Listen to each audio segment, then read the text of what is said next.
Galimera, galispera, galinichta, no matter where in this wild, wacky, and sometimes wonderful world you might be. Thank you for making the Highbury Squad part of your day. Reunited after another phenomenal evening in Europe.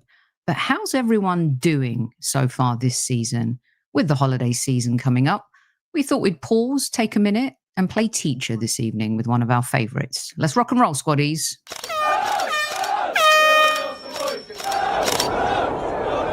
Mind the gap between the train and the platform. Please stand clear of the discussion doors. The next stop is Highbury Squad.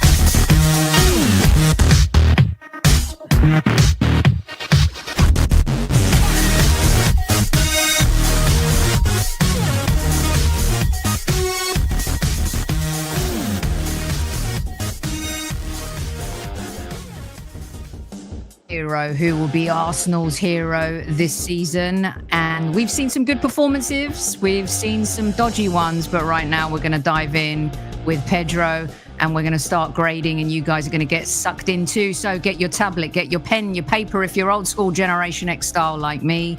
Or if you're like one of the funky kids, I'm sure you've got some type of device where you can take notes. Pedro, welcome back to Squad Central. Thank you for having me. I'm very excited. What an intro. What an intro was going on there. I was like, wow. It's like some serious music, some serious production value going into this show these days. My word. It's the holiday season, so I've gone a little bit nuts, put it that way, you know? And if you can't have fun with football, what's the point, right? No point. So, I mean, sure, my backdrop is a little grade school. What is it? I don't know what grade in America, but is 7th grade too old for this? Maybe. But I thought we could have some fun because I was sitting thinking as I haven't been on air since post Aston Villa. And it's incredible kind of the reaction, the instant reaction, the raw reaction, the overreaction, the reaction in general with regards to us as YouTubers, the fan base. And it got me thinking because I feel like there's some narratives brewing that I don't quite like. And as we go through the grades, I'm going to get your take and then I'll share a couple of bits with you as well. In the meantime, squaddies, good evening. At ease, everyone, at ease. Welcome to Squad Central. For those of you listening on replay, and many of you will, we appreciate you joining. And for those listening on audio and wondering what the heck's going on with the intro today, hello, we're here with Pedro, aka LeGrove, the Arsenal Opinion podcast, which many enjoy listening to on Apple, Spotify, and other platforms. Right. With all that said, I'm exhausted. So we had an amazing summer transfer window and everyone's been raving about our depth. But then there's one loss to Aston Villa and it feels like the sky's falling for so many people. Firstly, I wanted to get your take real quick on that result. I know you've talked about it on your show, but I wanted to get your take on that result. And then kind of how we deal with it as fans, and if you think there's been an overreaction to the loss of Aston Villa, or if you saw major red flags, Pedro. There's going to be an overreaction to every single loss this season. Arsenal fans collectively are an extremely damaged fan base. Second 3 seasons in a row. It's been a very long time since we've lifted a major trophy, and this season feels like the season where it has to happen. And if it doesn't happen, people are going to tap out, they're going to demand change, and they're going to be very upset. So I was expecting December to be difficult. I was expecting Manchester City to claw back some of the lost ground. And I was expecting Unai Emery to make it really difficult for us because Aston Villa are probably one of the form teams in the world at the moment. Like, they had a really difficult start to the season, and somehow They are right up the table in those Champions League spots, and it's been an incredible job from Unai Emery. And I don't know how he does it, but he just seems to have a bit of a hold over Mikel Arteta. He doesn't play the way Mikel wants him to. He's unpredictable. He's one of the few managers that's like, fuck it, I am going for it.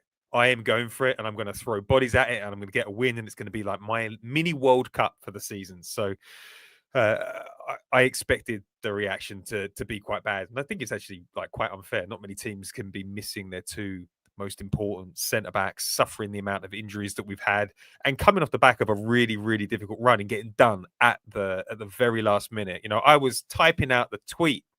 I was like, you know, fantastic result. We'll look back on this and we'll be really happy. And then we lost, and all of a sudden you're like, this is a disgrace. These guys don't care, and it's just because we're worried. We're worried and we're panicked, and I understand the reaction. But listen, that was an 18-game run that came to an end at Aston Villa.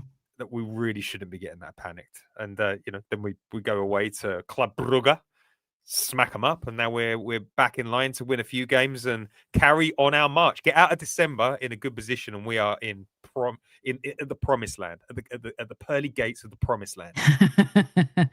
There's no doubt that the PTSD like kicks in with a loss, right? But you mentioned the run we went on and how it ended. So let's get stuck in, because you know, one of the things I find really interesting is you rave about the squad depth, but then the loss came, and then people are complaining about the squad depth. And Capier plays a game with one of our major centre backs, does really well, gets lauded. Mosquera does the same, but then they play together, and everyone kind of feels like the sky's falling, a little bit unfair. But I'm going to let you be the judge today, because we're going to look at our new signings and their progress, and no holds barred here, guys. Serious grades and honest opinions. And, you know, who has been a hero? You know, who gets a hall pass? Who gets detention? And what is a hero in accordance to Mikel and his standards? And on screen here, I've got hero as an acronym, and it's the H is help teammates, the E is to engage in the game, the R is to rumble rivals, and the O to own your own actions. We know how accountability is a huge deal for Mikel. So let's grade them together. And we're going to start off, even though we haven't seen him too much, Pedro, Kepa. From what you've seen and what you want to see as well. So what's the highest grade that we go to? I'm going to go A, B, C, D, E, F. A, B, C, D, E, F. I'm going to give him an A. I'm going to give him an A. And the point of a backup goalkeeper is not necessarily that they're performing miracles in the games that they play. It's that they are comfort. If you lose your main man, you are not in deep trouble. Nobody felt good about Neto last season. That little run out that he had in Europe, where it was a total mess, nobody felt good about that. Nobody felt good about Tommy Setford stepping up, or Carl Hein. Kepa, you know, this is a goalkeeper that went for 60 million plus. This is a guy who kept a lot of clean sheets for Bournemouth. He's decent with his feet. He's an amazing shot stopper. Does have the occasional error in the system, but what goalkeeper doesn't? I think the comfort that he's given us as a backup goalkeeper this season makes him an A. I think you'd be very hard pushed to find a better backup in the Premier League. And I would have said the only backup that comes close would be Kelleher. But Kelleher is now the first choice at Brentford. So they don't even have that to look at right now. So, yeah, really, really pleased with his signing and the professionalism that he's shown. You know, Arteta speaks about how good he is at training. He pushes David Raya. Brilliant signing. Yeah, he gets a B for me. I mean, you know, in terms of opportunities, he's not getting too many, but he knew that. But also 5 million quid for a backup keeper of his experience and ilk, I think, is pretty great. And as the season goes and we get deeper into hopefully the League Cup and the FA Cup, we'll see a lot more of Kepa. Okay, moving on. Unfortunately, after such a great debut, little bit of a blip for 5 minutes against Liverpool at Anfield. And since then, I think he's been superb. one of the best 21-year-old he's 21. I think he's 21, which is crazy. He's 21. Yeah, he's 21. Statistically as well, last season in Europe was one of the best 21-year-old defenders across multiple different facets. Mosquera, unfortunately, now injured. Pedro, what do you make of this young man who has shown a lot of backbone since, I think, playing for the Gunners? An absolutely brilliant signing. You know that I wasn't really a massive fan of the Andrea Berta hire. Obviously good at what he does, but kind of felt like Arteta had just slipped his man in the back door. And I was looking at some of his record at Atletico Madrid, looking at some of the signings, looking at the state of the squad as it stands. And I was a little bit worried that he was just going to be quite focused on bringing in a lot of older players. And then he gets Mosquera. And it's Mosquera over Dean Huijsen. And you're like, Dean Huijsen, I mean, that's a really good player. That's 52 million that you're spending. How much are you sacrificing by bringing in a 15 million pound player that I don't know about from Valencia? And it was a brilliant signing. Unbelievable. 21 years old. That height, the width of his shoulders, the composure on the ball, the ability to just step into the team and create this like seamless magic. Like I felt like he had good chemistry with everybody. Yes, did he have a couple of mad moments against Liverpool? Yeah, but this is Liverpool. This is the Premier League champions. You're playing against some unbelievably talented guys out there that have got power, pace. They move the ball around, the occasion. I don't blame him for that 5 minutes, but I think he's been an absolutely incredible signing for Arsenal. And we also have to think back to signing Big Gabby. And Big Gabby didn't come into the team, the Big Gabby that he is right now. He was always prone to a horrendous mistake, always prone to jumping in, getting the occasional red card. There was always a moment in the season where you're like, ah.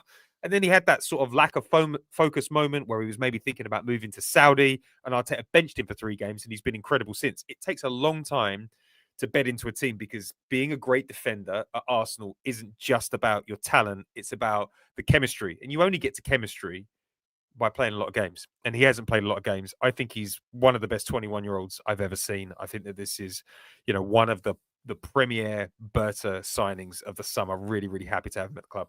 Wow, that's huge praise from Pedro for Mosquera. Yeah, gets a B+ for me. And I take it from both of us, he gets a hall pass. Not detention. And it's such a shame that his injury came at the time that it did. Not only do we need him, but I know title number 14 is best 21-year-old ever. Title number 14 thinks that's a bit of a stretch there, Pedro. Well, one of the best 21-year-old signings in the Premier League. What did I say ever in the history of transfers? I get carried away. I'm feeling in a positive mood. It's I Christmas. love it. Stay positive. Okay, yeah. Another player who, sometimes Arsenal fans crack me up because I know there are many Arsenal fans who watch global football. I don't think there's a lot either that watch Bundesliga. And Capier, as our good friend Demian Arriaga taught us, gave us an elocution lesson. Capier. Yep. The other day, the Venezuelan was teaching us a few lessons about pronunciations, enunciations, whichever one. And this guy won the treble with Leverkusen. He is and will be seen at the World Cup with Ecuador. Love him and his left foot. Versatile. And, maybe had a few hot mess moments. But overall, Pedro, what do you make of Piero? I love him. He is the South American Ben White for me. Insanely aggressive, great in 1v1 situations. I love how he stands up to players. He won't get bullied. I feel like he needs to maybe bulk up a little bit, but like a very promising player. I'd like to see him play at left back a few times to see what he can offer. But he slipped into centre back. It hasn't been amazing. It's been good. I think that maybe he struggled a little bit against Aston Villa. I think he's got a lot to learn and he's going to have to take some time to adapt to the rigors of the Arteta system and adapt to the pace of the league. I think Bundesliga players quite often have difficulty adapting in the Premier League. But I like what I'm seeing so far. I think he's a C+ for me. Like the performances have been adequate. They haven't really blown me away. there's definitely a big gap between Saliba and Gabriel and Hincapié, but also he's only just got here. I don't think anybody expected us to sign him. Thank the Lord we did sign him, because we'd be in deep trouble without him. But yeah, promising start to his career. Think fans are going to absolutely love him. I like the shithousery is great, but I think maybe some of the shithousery that went on against Aston Villa a bit too far. I wouldn't be getting in the face of a player just before a corner. I think he's probably got to tame that a little bit. But yeah, he's going to be really good. I also heard Granit Xhaka was a massive fan of him. So I wonder whether Granit Xhaka got on the phone to Mikel and said, "Oh, you should be investing in this guy. He's one for the future for sure." Yeah, if you want to know a little more about Hincapié, it's an evergreen episode with Kevin Hatchard where we just did a special, a half-hour special, just talking about Hincapié, and he was raving about him, and he was a really last-minute.com signing. But my goodness, like you said, Pedro, so very important to get that across the line, and his experience as well. Another young player who adds a different dimension to the team, and now needed more than ever. All right, a player who's come up a lot in press conferences over the last few days, a player who came with what it felt like a glowing report from Mikel Arteta, even sat next to him in a press conference, then got injured, kind of disappeared, and everyone was wondering, is he ever going to play? Are we ever going to rest anyone in our midfield? Then Mikel pulls out one of his jokers and plays him as a centre-back last night. We spoke to Natalie Sawyer, lifelong Brentford fan, host of TalkSport, about Christian Norgaard. She raves about him, not only on the pitch, but off the pitch. Maybe underrated in terms of how he kind of can begin to progress the ball. A lot of that, he did a lot of that at Brentford. Pedro, Norgaard, what grade for you? Does he get a hall pass? Does he get a detention? A to F? What do you make of what you've seen so far? And again, with some players, it's kind of looking into the crystal football, what you can see coming down the line when the pressure's really on. F for me. F. Absolute bona fide F. Listen, as an athlete, you can imagine I probably wasn't a very good athlete. That's why I talk about football and I don't play football. When the coach is saying, "Oh, this substitute has got such a great attitude. Oh, the way Pete prepares is absolutely amazing." I've been on the end of that conversation before. It's because I'm not good enough, but I've got a good attitude in not being good enough and sitting on the bench. I wanted a backup midfielder to be able to take minutes off of Zubimendi or take minutes off of Declan Rice. He's played about 14 minutes of Premier League games this season. Max Dowman has got more minutes than Norgaard. And then when he does show up, he shows up against a team in the bottom half of the table in the Champions League, and he's put as a centre-back. Thought he had a good performance, a lot of defensive actions against a very weak team, but he is not solving a problem for us in the Premier League at the moment. Zubimendi cannot play every single game, and if he does play every single game, he will get injured, and then we will not have a six that we can rely on unless we move Declan Rice, and we don't want to move Declan Rice out of position. So Norgaard for me is not hitting the mark where he needs to be in the Premier League. I don't care how good he is preparation. I need players that can be on the pitch. I don't need cheerleaders from the sideline. It's an F for me, but maybe after the performance against Club Brugge, we might see him at Wolves, and then that grade can change when we see a little bit more of him. I was not expecting such a harsh grading. So clearly, detention for Norgaard from Pedro. At the beginning of the season, I got to hold my hands up. I said, the team needs more Norgaards, right? And by that, what I meant was durable players who have Premier League experience, been at that leadership level, and can come in and get down and dirty, 20 minutes to go, do a job in the League Cup, in the FA Cup early rounds. And I felt like that's the caliber of player we didn't have, Pedro. We were so weak sauce when it came to our bench. We were so weak sauce when it came to experience. And I thought that he was going to be that guy. Now, last night, got to give him credit for stepping into the centre-back position, no? Don't you think that was a good performance and much more deserving than an F at least last night, playing in that role? I thought he was so solid. He was solid. It was the first time I've seen him out all season. If he was that good, if he was that well prepared in training, why hasn't he been given minutes? Can't get minutes against Brentford, his old team. He played 34 games for them last season. Doesn't get a run out there. Like, you've got Zubimendi and Declan Rice, like literally breaking down on the pitch because they're so tired, and he can't get a look in. So it's an effort until he gets more minutes. If he was that good in training, he would have started games. So Arteta took Declan Rice off and put Gyökeres on instead of Declan. So he couldn't even get minutes on the pitch when a midfielder broke down. So I'm not really seeing the use of him at the moment. And I would disagree with you on the experience front last season. If you had the same squad as we had last year and Zubimendi gets tired, you're dropping Jorginho into that role. That was, Jorginho would come in and you'd be like, oh no, we're screwed. And then he put in a clinic against Liverpool. Yeah, but also Jorginho couldn't play too many games, and also, the number 5 was always mostly injured, went injury free. We had an injury-ridden squad last season too, and there were times where we had kids on the bench. So, yeah, and maybe we'll get to him, but Mikel Arteta, does he really trust Waneri? So let's riff off what you said with our next player. That's a detention for Norgaard, our first real detention. I like it. I like the honesty. Okay, moving on to Zubimendi, who through the trials and tribulations of the actual transfer, it feels like he's actually been an Arsenal player for a couple of seasons with all the back and forth Pedro in the transfer window. Zoo, I think has been brilliant. I love watching him play football. A lot of fans think he's weak sauce. He's not strong enough. He needs to put on some muscle and hustle.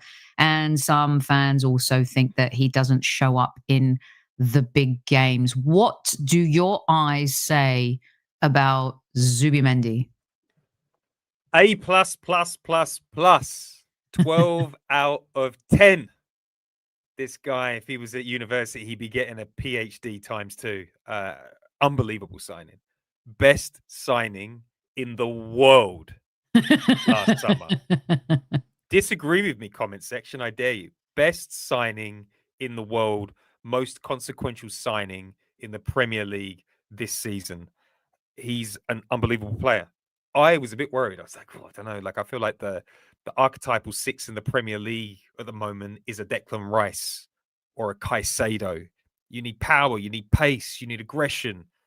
You can't be a small sort of 5'10", 5'11". You can't be one of these fancy midfielders that's just creating space and not having a lot of touches on the ball and just like showing up and manipulating the game in these weird ways. That won't work in the Premier League. And boy, was I wrong. My word. You expect when you lose Jorginho and number 5 that you're going to have a bit of struggle. You're going to have a bit of a struggle in the center of midfield. And then he shows up and he just clicks. He's not very physical. Don't think he's the fastest, but he's incredibly aggressive. He reads the game. He's surprisingly fast over short spaces. He pops up in all of these odd areas. He created 6 chances last night, and he put a cross on the goal line. It was so good. Madueke was like, I can't believe that I'm going to have to deal with this. I can't miss this. He's unbelievable, and it's kind of hard to explain what he does because he's just a new age type of midfielder out there. So I've been blown away by him. He's incredibly robust. Played a lot of games for Real Sociedad. Liverpool wanted him, and you're like, oh, if Liverpool are interested, he's probably quite good. And he's come to Arsenal, and he's absolutely blowing up. I think he's amazing. And now the biggest concern is he's so good, he's not getting a rest. So how is that going to end? Well, a lot of the squaddies are agreeing with you. Demsek says an A, an easy A. Good film, by the way. A- from Len. S+ for Zubimendi. I assume that's good. I assume that's good. Straight from the 36th chamber, it's the Zuzu Tang clan, baby, says BX Gunner. Mohammed says Zubi A. Title number 14, this selection is rigged. Demsek says, I'm giving Zubi an A because he can hold the ball for too long and get it done. Ed Zico says, I disagree with you. He's not better than Partey. And here's another one for you. Cincinnati gets lost in the big games. Maybe it's the position Arteta plays him in. Tammy, our chief like officer, says clubs would rip your hand off for him. What do you say to the two and many other fans that say he doesn't show up and his weakness is his positioning at times, says Len here as well. What do you say to all of that? Only team in Europe to win 6 of 6 games so far this season. And last time I checked, we're the only team that's top of the Premier League. What more do you want? What more do you want? How much better can it be? How much better can it get? Like, you're not going to get perfection. You're not going to get perfection. This guy is the real deal. And we like, always remember, Declan Rice came to Arsenal, and for the first, half of the season, you're like, good, but let's see what happens in the second half of the season. Second half of the season is when chemistry clicks, ideas click, tactical sharpening and smoothing happens, and then you see the real player. I don't think we've seen the true Zubimendi yet, and I think that's yet to come. He also hasn't been playing with a top tier attack most of the season. We're losing players every week. He's got somebody new. There's Marino playing as a striker. Like, I can't wait to see when he's got a full complement of attackers to play for. Everybody's bedded in. Everybody knows their role, and we can really gun it. And I think we're going to see a different Zubimendi back half of the season. But so far, like, unbelievable. I think he's a glass of wine, not a shot of vodka. He's going to marinate, like that. Yeah, percolate as the season goes. Little red. I have been very curious to know what your grade is going to be for this young player. Pipe dreams, schoolboy stuff, comes to his boyhood club after being rejected and ejected from the Arsenal a good few years ago. Paid his dues. He works hard for the money. Eza comes back to the Arsenal. Wears the number 10. Has had moments of sheer brilliance where those boyhood dreams, you just have to pinch yourself, really, Pedro, to make sure that it's actually happening. Yeah. The floor is yours. I think I'm going to give him a B-. He's my favorite signing of the summer, just for what he represents. He's the sort of player that usually ends up at Man City or Chelsea, and then they go on a run. They help them win the Premier League. Arsenal don't really get players like this. In their prime, 27 years old, England international, one of the sauciest English players in the squad at the moment. He was the bang player we've been waiting for. Like, we've got a lot of technicians, a lot of mechanics, a lot of players that can just do what Arteta asks of them. We don't have many players that can just volley from 30 yards out of the blue and change a game, or just knock a little floated pass over the top into the path of Martinelli. That's been lacking in the side. A player that can go off plan to create a moment of magic. Like, I read a Barcelona book about Pep Guardiola, and Pep Guardiola was such a control freak in his early days. When Messi and Xavi and Iniesta would do something that didn't fit the plan, like score a goal that was just out of this world, he'd get upset because he's like, well, that's not how we're supposed to play. That's not how we're supposed to do it. I think Arteta has brought Eza into the side because he knows that he doesn't have players that can go off script. And last season, we struggled because we didn't have players that could just do a little bit of that Kvaratskhelia bang magic moments. And we've got that in Eza. Has it been great? No, but we've had enough of those magic moments. Like 5 goals, 4 assists. I think he's scored some important goals. He showed up in some big games so far. He's been asked to play on the left. He's been asked to play in Martin Odegaard's role, which is a very complicated role. I think he's acquitted himself well. But there's another layer to his game that we haven't seen yet. There's another level to go up, because I think it's taken time for him to adapt to this new Arsenal system. And there's a level of consistency that he never really showed at Crystal Palace that he will have to show at Arsenal to ensure that he gets the game time we need him to get. So there's a lot of improvement to come, but we're still getting like little hits here and there of, oh, that's the player. That's the sort of the Bergkamp-esque player, or he feels a little bit Robert Perez to me. So I'm excited to see where he's going to go. I think he's going to have a big back half of the season. But so far, like picking up that role from Martin Odegaard, a player that gets injured quite a lot, he's done a really good job, and I think he's only going to get better. Yeah, we haven't had for me a get off your seat kind of player since Alexis Sanchez. Like, just really excites you. What's he going to do when he gets the ball? Yeah. And I feel like maybe we have two of those players, and I'm going to get to one. But real quick, there's a lot of fans. Actually, I'm going to ask you that at the end when we do a quick fire on the tenured players as well, because I want to riff off what you're saying. And I like the bang, bang, Pedro. Talk about bang, bang. Woo, bada bing, bada bang, bada boom last night from Noni Madueke. I'm going to start a new petition for the morons. 4 more years.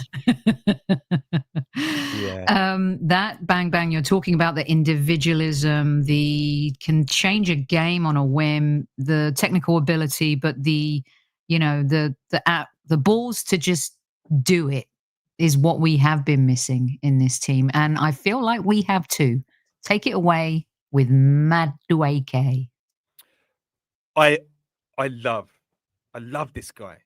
I love him. I was excited when we were linked with him because he's always done damage to Arsenal. I feel like he likes playing against Arsenal. I liked him when he was at PSV. I think it's very brave for English players to just say, "I'm going to go and play in Holland." We're not good travelers. The English, they're not all like us.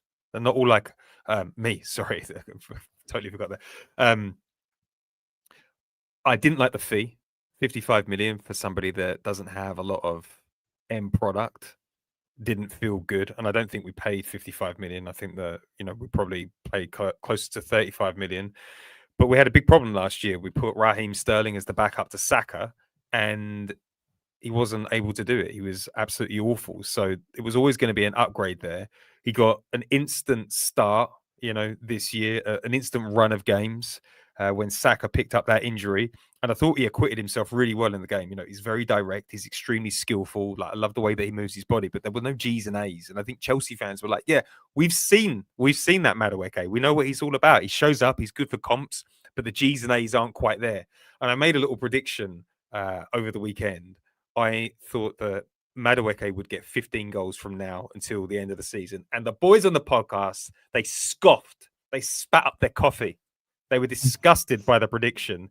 And then he steps out against Club Brugge, drops some bang bang, scores a header, and shows what he's all about. And I said it last night, and I wrote it in the blog this morning. I actually like watching Madueke on the ball more than I like Saka.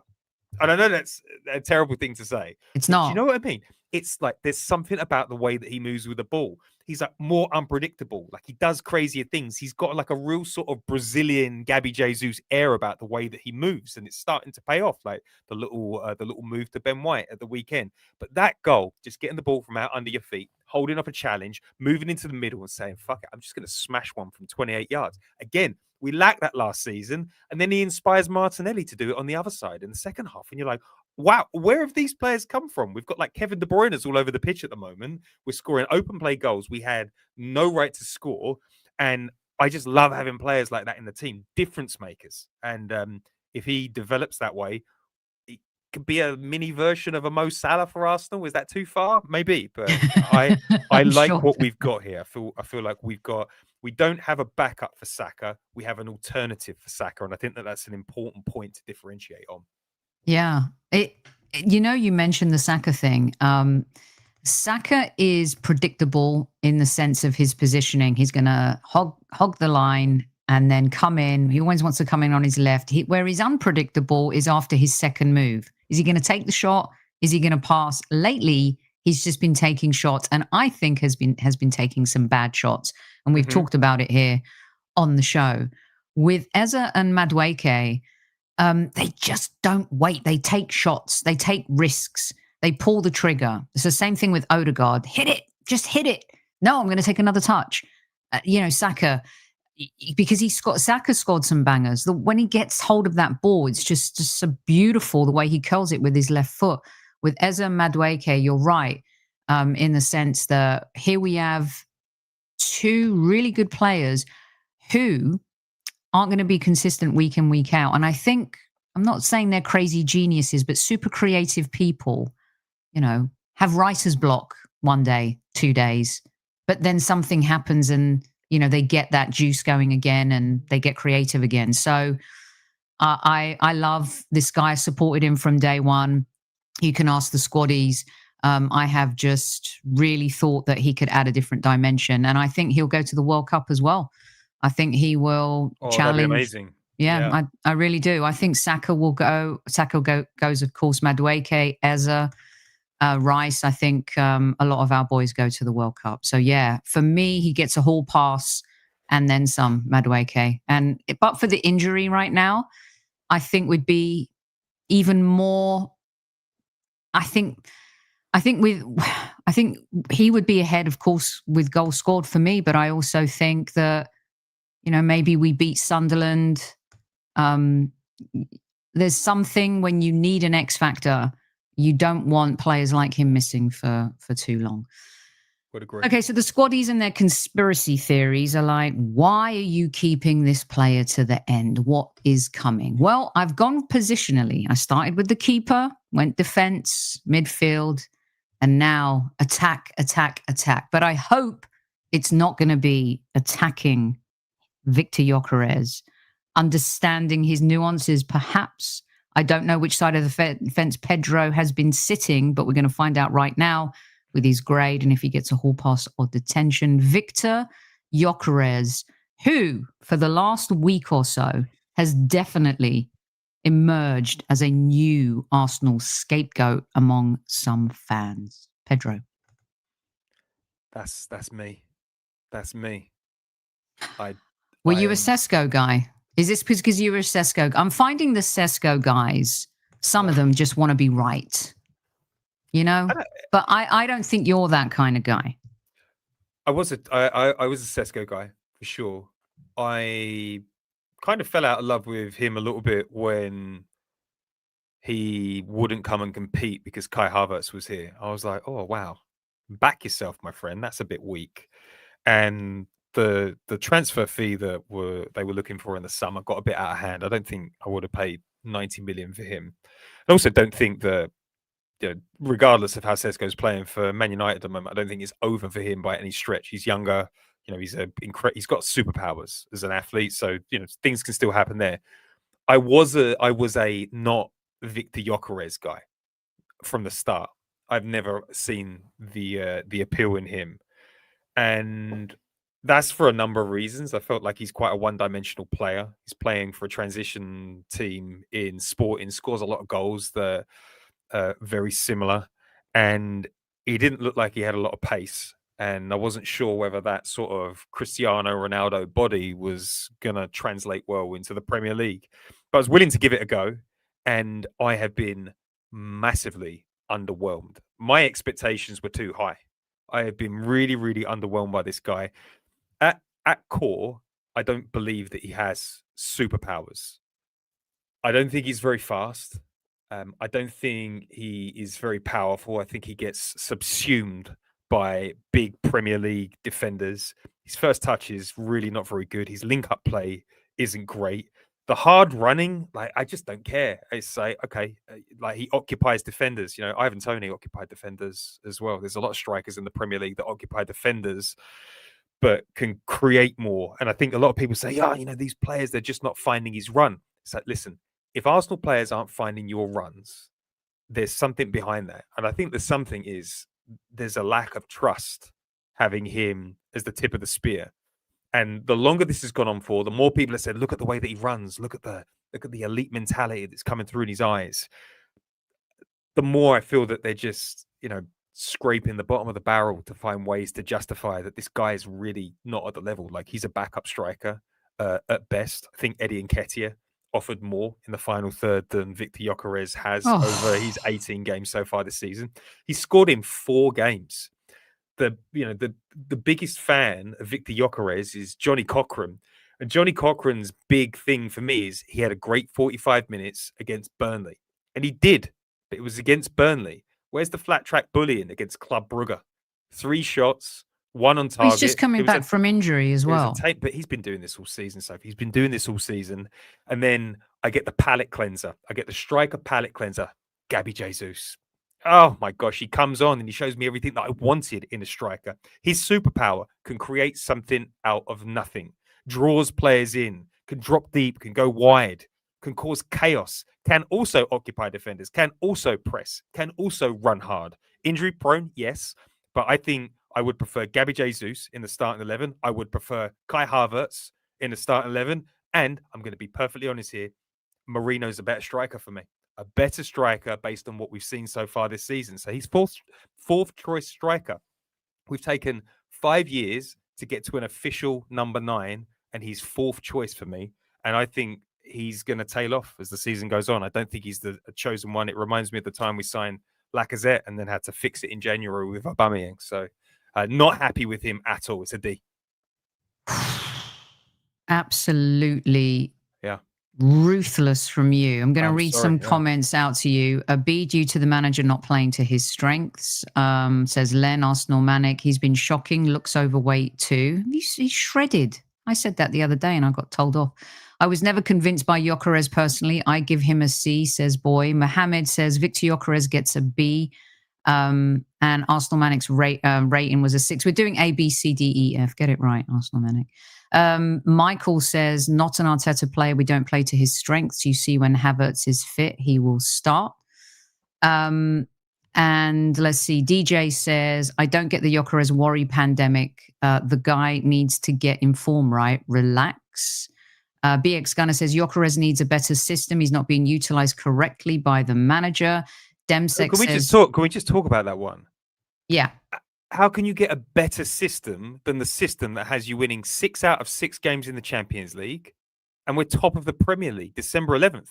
The system's incredible. Like, we don't need a better system. We need a better striker. I think it's worded the wrong way. If you're going to play him and you want to get the best out of him, then look, the truth is, Pedro, right now he's an expensive decoy, right? But I also believe that before the injury, he started to cook. We were starting to see a momentum building for Gyökeres. And It's so crazy to me how unforgiving people are. It took Thierry Henry a while. It took Robert Pires a while.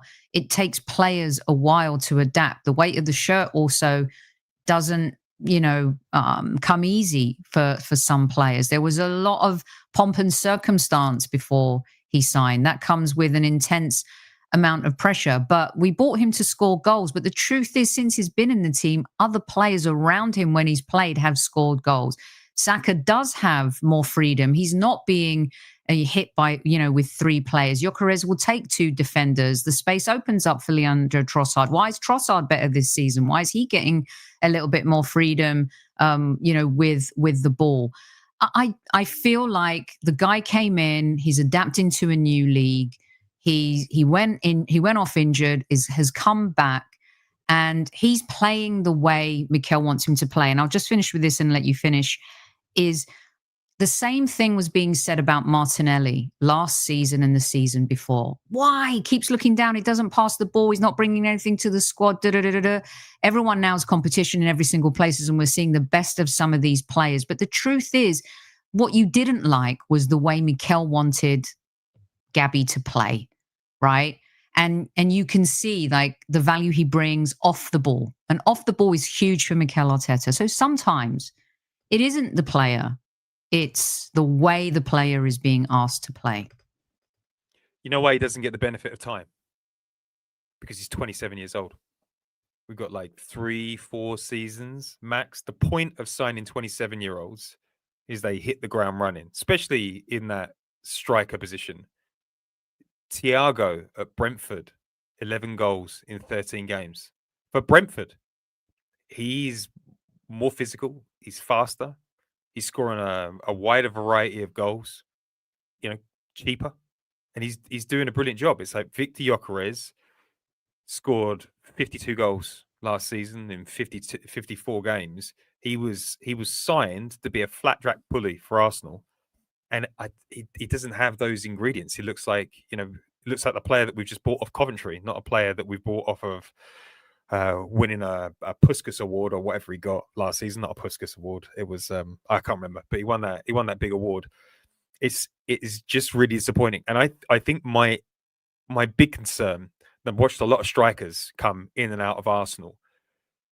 Strikers that struggle tend to get into great positions. If they're really good, Thierry Henry was getting into good positions. He was showing great touches. There were flashes of brilliance. Dennis Bergkamp, when people were writing him off, like you could see the touch was there, the vision was there, but he lacked a little bit of confidence. Gyökeres is doing nothing in games. The runs aren't turning into anything. He's not like peppering the goal. He's not. No one's finding him. No one's getting on the end of him. This is not like I'm trying to think. This is not a Noni Madueke moment. Like you can look at the first 6 games of Noni Madueke this season before he got injured and say, okay, doesn't have any G's and A's, but he is lighting up the pitch. Like he is scary. Defenders are really, really concerned about him. I don't think defenders are concerned about VIKTOR Gyökeres. Is he a handful with the runs? Yeah, but I don't think they're concerned. I think they're eating him up. Aston Villa defenders at the weekend, no problem. I just don't think he's got the physicality to get past people. Is he awkward? Yes, but I don't see the green shoots with this player at the moment. Do you know what I don't like? What I don't like is how quickly people move on to shiny new toys or vintage toys that have come back with a little brass polish, right? So everyone keeps talking about Havertz now. When he comes back, he'll start.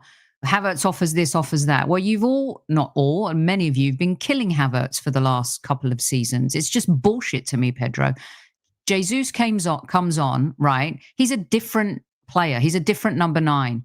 And he knows how to play with these players. He knows how to play for Arteta.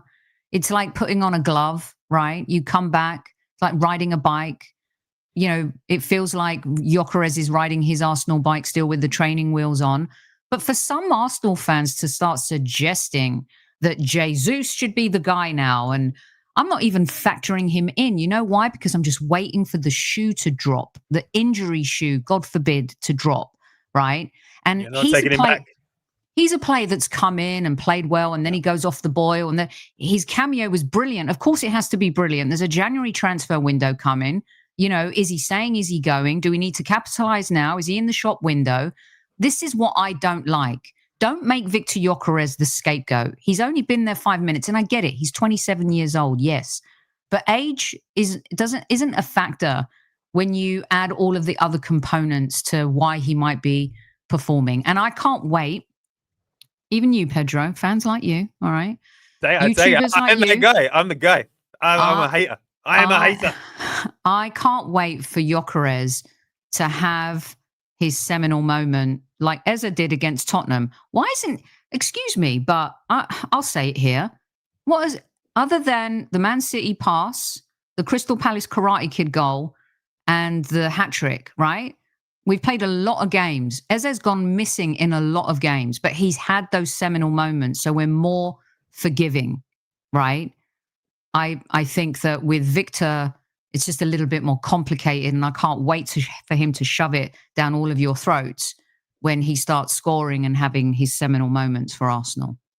I think listen, if you are going to be shoving humble pie down my throat in 3 or 4 weeks' time, I'll eat it. I'll love that. It's not going to taste bad. There's no such thing as humble pie when it's being proved wrong on a player that's doing well for Arsenal. That's the tastiest type of humble pie, and I will wolf it down. I will push back on the Kai and the Jesus stuff. I don't think anybody was like, when Kai went out of the team last year, oh, I'm excited. No Kai in the side. I think people were like, could we have a more prolific striker? But I don't think anybody ever underestimated the value that he brought to Arsenal. I don't think anybody was saying this isn't a top-class player that links play really well, that adds value, that adds like physicality, strength, and he's a big game player. Kai Havertz is a bona fide big game player, and I think most people viewed in the summer that he would probably start the season, and he didn't. So Gyökeres has got 18 more games than I think most people thought that he would have got at the start of the season. I think he's going to come back, and I think he's going to be first choice. I just think he offers a lot more to the team, and I think playing with better players around him, I think will benefit. And maybe the time out of the team will benefit Gyökeres, and he can develop and be out of the shadows a little bit. Gabby Jesus is not. He didn't score last night. He's not. How many chances did he have? We just reminded about how he can't finish properly. But he is a chaos merchant. He does draw players out, and he makes those around him better. That's I think true. In a box, in a deep block, who would you prefer the ball to go into? VIKTOR Gyökeres or Gabby Jesus. For me, Gabby Jesus, every single time, I think he's brilliant in tight spaces. He can create for himself, and that's just a skill set that Gyökeres doesn't have. I think it's a miss of a striker, and I just wonder how long it will take to rectify it. But listen, if he comes good, great. But he's not showing anything to me, not a single thing that makes me believe that this is suddenly going to click and we're going to have a striker on our hands that can score 35 goals. And if I am wrong on that, like, praise the Lord. Hallelujah. I hear you. And you make some very good points, 100%. I'm just so, most people, I think, want Gyökeres to succeed. We all, every Arsenal fan should want Gyökeres to succeed. You're not an Arsenal fan if you don't want it, you know? Correct. Right. Do you have 2 minutes to do quick fire grades for the tenured players? Okay. Yes. And let us know what you think in the YouTube comments. And if you are listening on Apple and Spotify, the same. And you can always email us at highburysquad@gmail.com. David Raya, what grade does he get for you?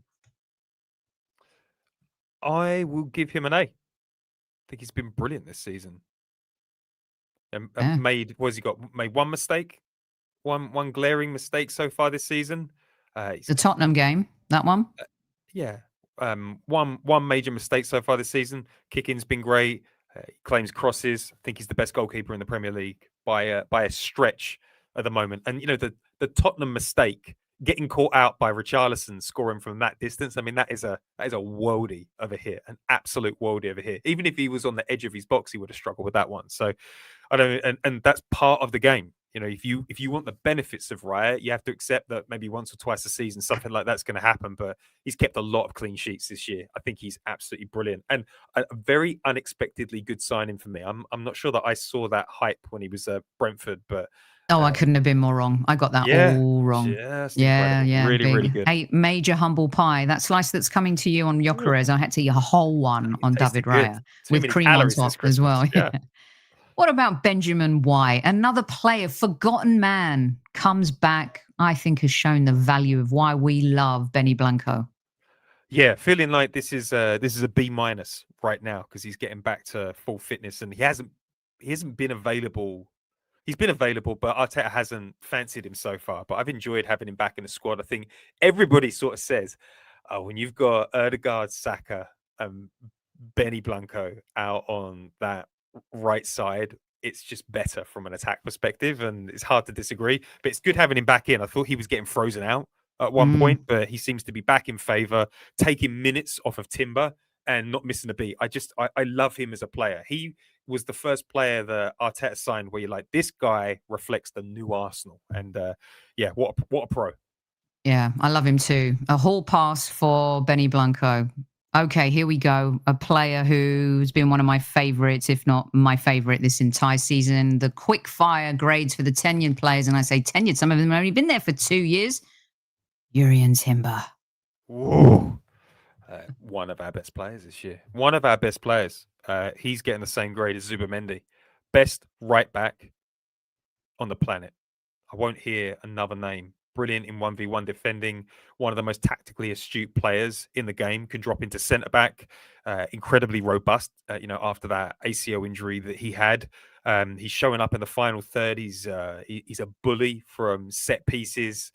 He's just a nightmare to play against. I'm so glad that we got him, and for the price as well. You know, they're selling Lisandro Martinez for 65 million, and this guy creeps under 50 million.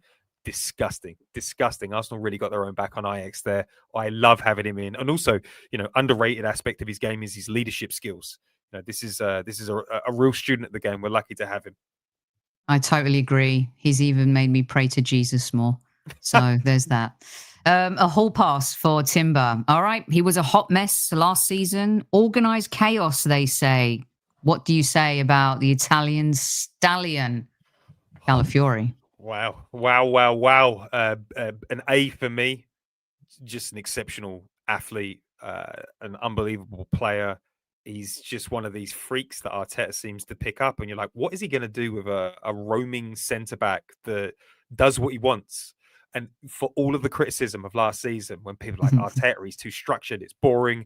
This player is like, oh yeah, you think I'm boring? Well, how about we watch the crazy Italian that just runs around like a horse and just does these amazing things. Brilliant in the final third, goal scorer, assist maker. The cross for Madueke was unbelievable a few weeks ago. I love him, and he's staying fit. And Arteta is like, okay, he's our Ledley King out here. Like, he can do one game a week. He can do one game a week, and we're going to preserve him because we are a better team with him in it. And loved every minute of watching him. What a fun player. One thing he needs to be careful of, he gets stupid bookings and makes stupid challenges. You said that about Nketiah earlier, and there's a couple of occasions you're like, don't be daft and don't be Big Gabby, like you mentioned about Piero.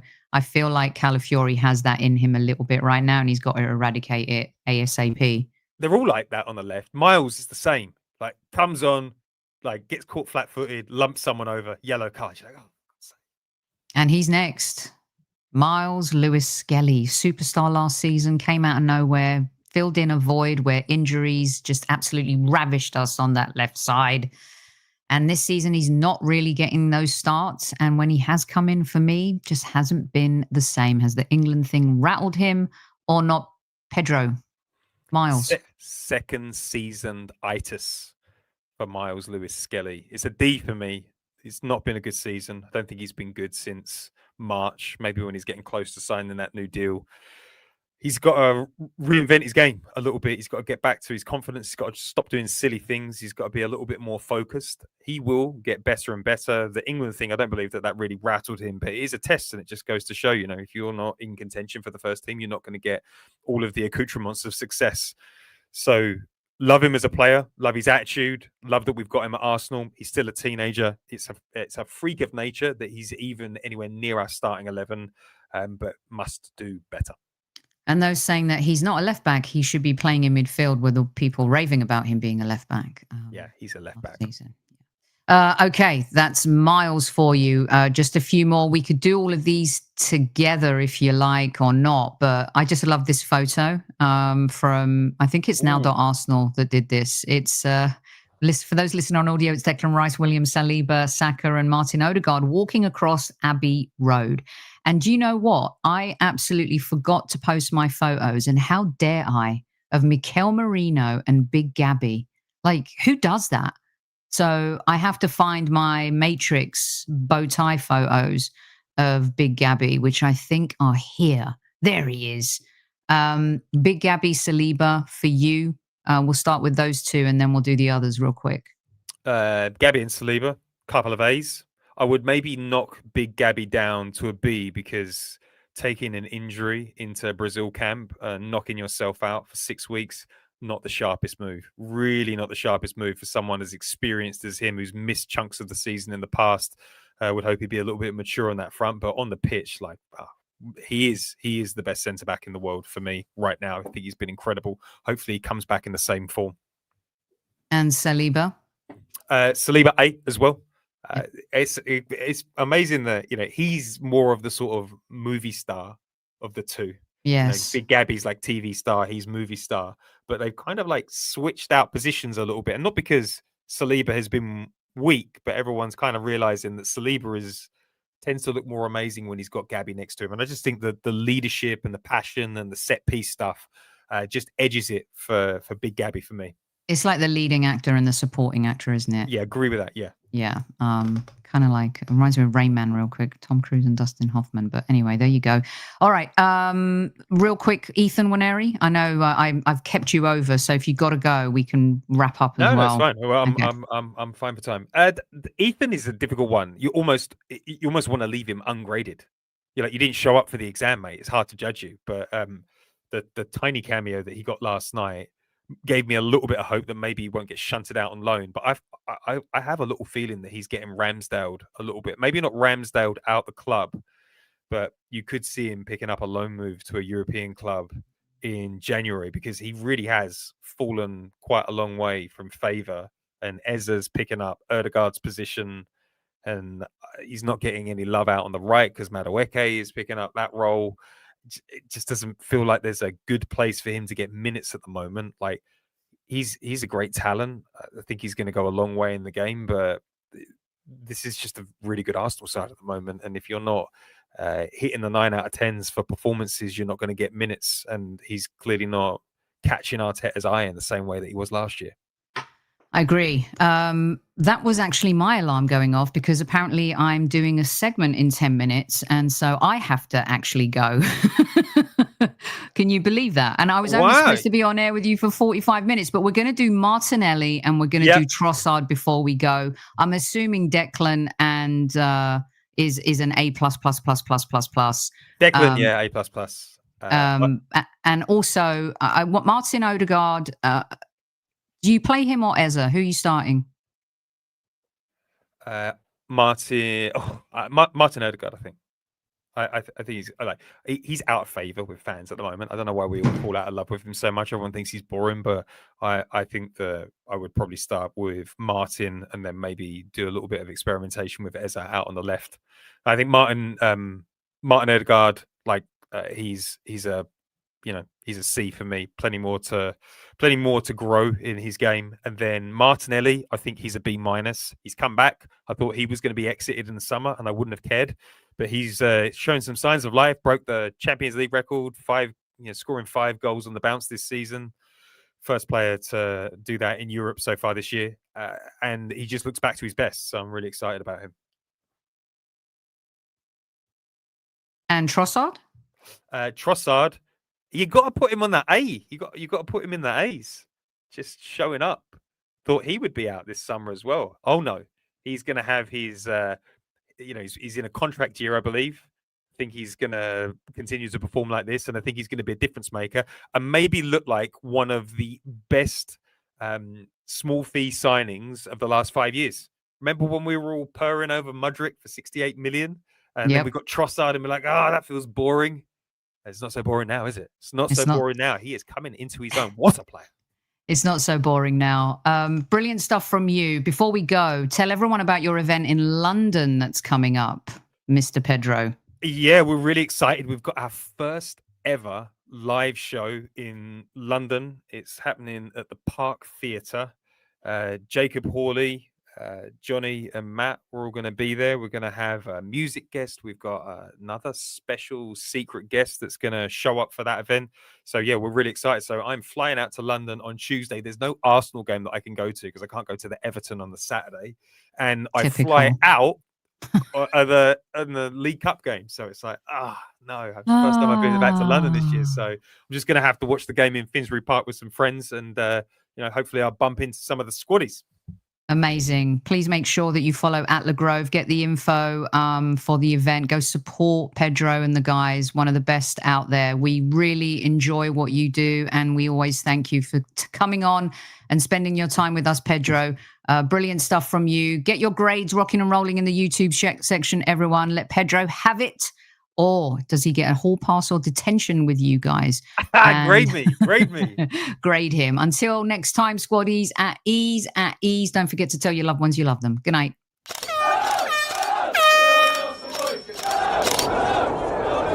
Mind the gap between the train and the platform. Please stand clear of the discussion doors. The next stop is Highbury Squad.